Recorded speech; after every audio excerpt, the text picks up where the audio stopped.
Thank you. And Secretary Buttigieg, it's great to have you today. You're joining us given the fact that you did just announce a groundbreaking for the Port of Long Beach this week. We'll get to that in just a moment, but sticking with this news of the day, this IT outage that's impacted so many companies, so many industries, including airlines, including some ports, including some delivery companies. What's the latest? Where do we stand? Yeah, we're tracking all of the various impacts hitting different forms of transportation. The one that I think most people are likely to experience directly is those airline cancellations and delays. If you're planning to fly today, you definitely want to check with your airline, get the latest information, find out what's going on in terms of the ground delay programs affecting many hubs and possible cancellations. We have reminded the airlines of their responsibilities to take care of passengers if they experience major delays. But what we're expecting is over the course of the day, the issue has been identified. It's really a matter of the kind of ripple or cascade effects as they get everything in their networks back to normal. These systems, these flights, they run so tightly, so back to back that even after a root cause is addressed, you can still be feeling those impacts throughout the day. I will say we have no indication of an impact to our own systems in terms of FAA's operational systems like air traffic control or most systems within the U.S. Department of Transportation. But as far as the airlines themselves, we're going to definitely be expecting more there. Meanwhile, other systems, often what you'll have is a small issue that turns into a big issue. For example, you mentioned one of our ports where the ships, the cranes, all of that was operational, but there was an issue at the gates, which meant the trucks couldn't come in or out, and that led to a delay in that port being up and running and open for business today. We've seen transit systems where the transit system is running, but their website is down. Last I heard from MTA in New York, the trains were running on time, but those monitors that told you when to expect them, those were not yet back restored. So I think we're going to continue to see a number of spot issues across different systems as everything moves back toward normal during the course of the day. Okay. Given those ripple effects, how long do you expect it's going to take to see everything get back online and see those delays worked through?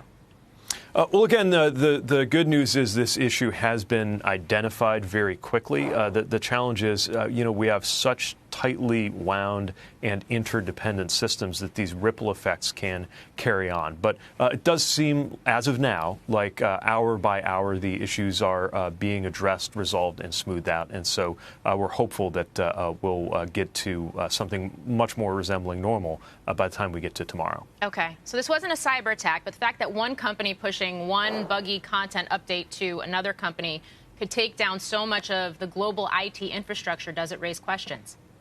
Anytime you see how a small thing can turn into a massive thing, it raises concerns both about non-nefarious and nefarious risks to our systems. And you think about any transportation system today, it is more digitized, it is more dependent on software than it was a few years ago, and that trend is only going to continue. Now, on the whole, that has made our systems radically more efficient over the years. But as these vulnerabilities open up, we've got to make sure that players are on top of them, especially because most infrastructure is in private and or local hands. And that means any critical infrastructure owner, from a regional airport authority to a port to an airline, has to be on top of their own cyber responsibilities.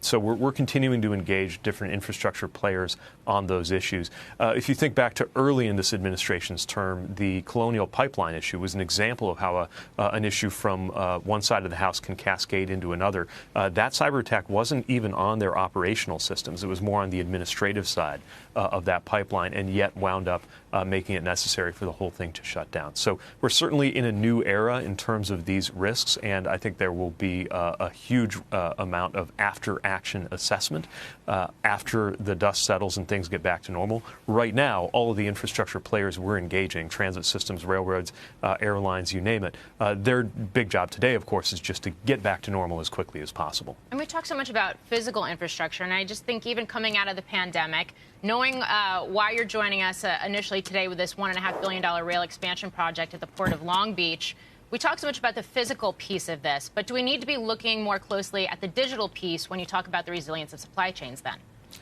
You know, increasingly, you can't separate them. And again, this digitization and technology has brought massive benefits, but every technology has its downsides, has its vulnerabilities. And I think part of what we need to understand is that the systems side of things, the software and digital, this can't just be some specialty concern that you have an isolated discipline within the bigger picture called IT, or, you know, the people who worry about the information side of things. This is core to every part of every transportation system, and that's only going to become more true over time. And you don't have to be a coding expert to become versed, as really anybody managing a transportation system today should be, in principles around security, around the different kinds of architectures for authentication and other things that can help keep us safe. And, of course, resiliency and redundancy more important than ever. Okay, I want to shift gears to other news of the day. Bloomberg reporting that some cabinet members have discussed whether it's time for President Biden to end his bid for re-election. Have you been involved in those discussions? No. Okay. You spent time with the president. Do you think he'd be fit to serve for the next 4 years?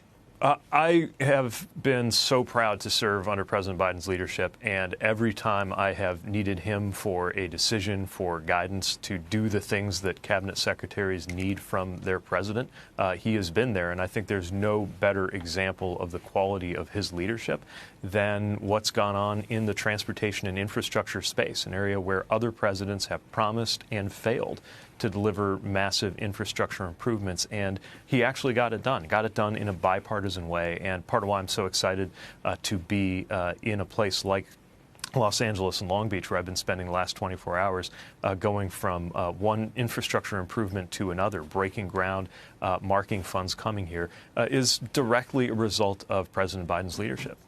NBC just a short while ago reporting that the president's family has started discussing his possible exit from the race. Your name has been floated as a prospective candidate if a vacancy were to materialize. If you were approached, would you consider it? So campaign law prevents me from even discussing campaign and election issues while I'm here as secretary. I've got a job to do. I'm very focused on that job.